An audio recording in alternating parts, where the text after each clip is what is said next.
আসসালামু আলাইকুম সুপ্রিয় দর্শক। বাংলাদেশ জামায়াতে ইসলামীর সঙ্গে এবার সমঝোতার মাধ্যমে নির্বাচন করতে যাচ্ছে, অর্থাৎ যেটিকে আমরা বাংলা ভাষায় বলি জোট, নির্বাচনী জোট। যেমন বিএনপির সাথে জামাত ইসলামী সহ 18 দলের একটি জোট ছিল, ঠিক তেমনি এবার জামাত ইসলামের সঙ্গে এনসিপি এবং লিবারেল ডেমোক্রেটিক পার্টি এলডিপি নির্বাচনী সমঝোতার মাধ্যমে জোটবদ্ধ হয়েছেন।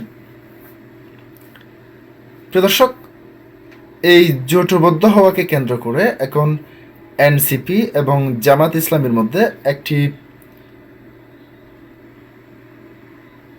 একটি যে নির্বাচনী সমঝোতা হয়েছে, তাদেরকে যে 30টি আসনে নির্বাচন করার সুযোগ দেওয়া হবে এবং যারা নির্বাচনে প্রার্থী হয়েছেন তাদেরকে প্রায় প্রত্যেকজনকে, যারা এনসিপির পক্ষ থেকে প্রার্থী হবেন তাদেরকে 1.5 কোটি টাকা করে অর্থ দেওয়া হবে। এবং ইতিমধ্যে আপনারা জানেন, সদ্য বিএনপির জোট থেকে বিদায় নেওয়া দল লিবারেল ডেমোক্রেটিক পার্টি এলডিপি, অর্থাৎ বীর মুক্তিযোদ্ধা কর্নেল অলি আহমেদ, তিনি জামাত ইসলামের সঙ্গে সমঝোতার মাধ্যমে জোটবদ্ধ হয়েছেন। তো এটি এখন সামাজিক যোগাযোগ মাধ্যম সহ সব জায়গায় একটি আলোচিত বিষয়।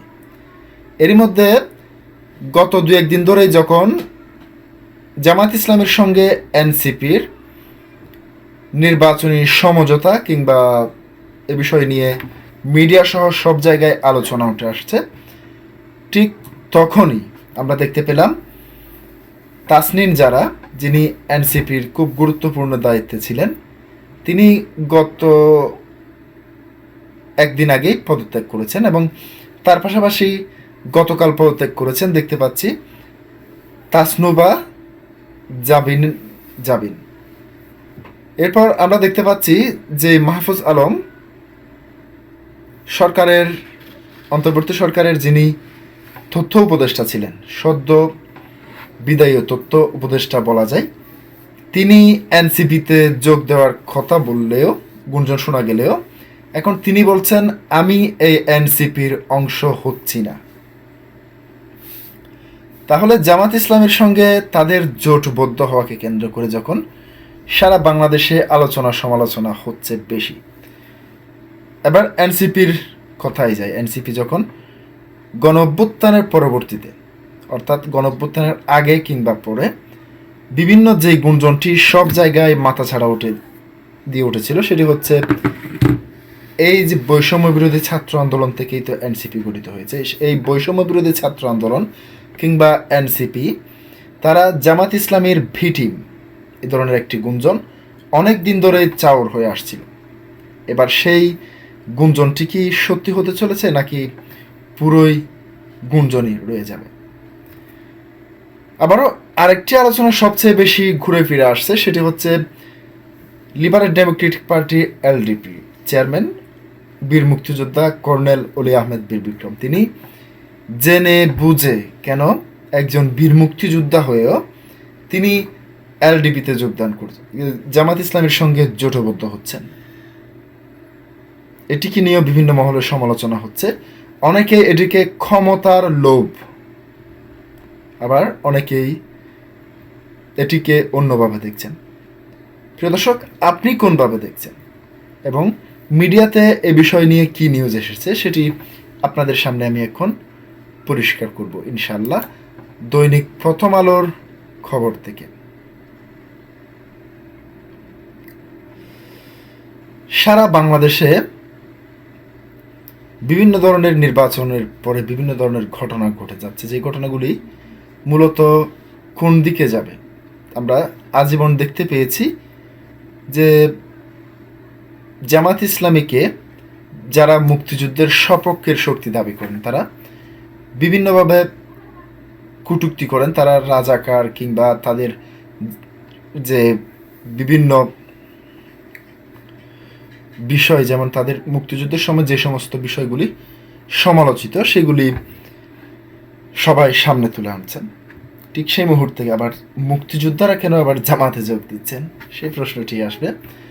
তবে প্রথম আলো যে নিউজটি করেছে সেটি হচ্ছে জামাতের সঙ্গে এনসিপির নির্বাচনী সমঝোতা। এখানে কর্নেল অলি আহমেদকেও দেখা যাচ্ছে, আমি ছবিটি এক পাশে দিয়ে দিচ্ছি।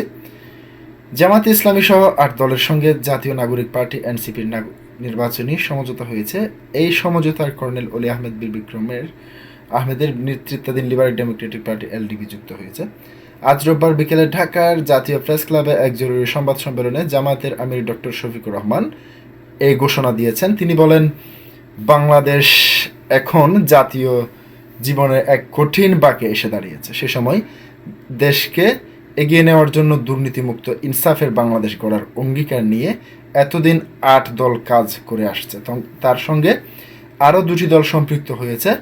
কর্নেল অলি আহমেদ এর নেতৃত্বাধীন এলডিপি ও এনসিপি 8 দলের সঙ্গে ছিল, আর 2টি দল তাদের সঙ্গে যোগ দিয়েছে।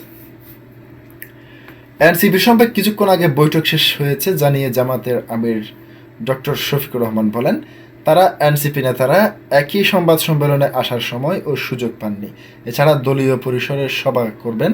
এনসিপির আহ্বায়ক নাহিদ ইসলাম সরাসরি 8 দলের নেতাদের সঙ্গে কথা বলেছেন। তারা তাদের সিদ্ধান্ত দলগুলোকে জানিয়েছেন, আর একটি সংবাদ সম্মেলন করে তাদের সিদ্ধান্ত জানাবেন। 10 দল মজবুত নির্বাচনী সমঝোতায় এক হয়েছে জানিয়ে শফিকুর রহমান বলেন, দলগুলো নিজেদের মধ্যে আলাপ আলোচনার মাধ্যমে সারা দেশে 300 আসনে প্রার্থী নির্ধারণ করেছে। 2টি দল একেবারেই শেষ পর্যায়ে এসেছেন।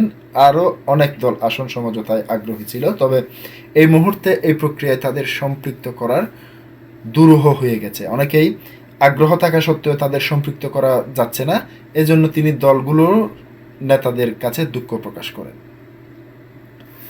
আসন্ন সমঝোতার বিষয়ে জামাতের আমির বলেন, আমাদের আসন সমঝোতা অলমোস্ট কমপ্লিট, প্রায় শেষ। সামান্য একটি বিষয় যেগুলো রয়েছে, আমরা আশা করছি নমিনেশন ফাইল করার পরপরই আমরা সেটাও ইনশাআল্লাহ আলাপ আলোচনার ভিত্তিতে সুন্দরভাবে সমাধান করতে পারব। আপনারা দোয়া করবেন, এক্ষেত্রে কোনো সমস্যা হবে না, এ ব্যাপারে আমরা খুবই আস্থাশীল। জাতীয় নির্বাচন অনুষ্ঠানের 1.5 মাসের কম সময় হাতে আছে উল্লেখ করে শফিকুর রহমান বলেন, নির্বাচনকে সুষ্ঠু ও গ্রহণযোগ্য করতে দলগুলোর অঙ্গীকারবদ্ধ। দলগুলো চায় কোনো হেরফের না হয়ে যে তারিখ নির্ধারিত হয়েছে সেই তারিখেই নির্বাচন হোক।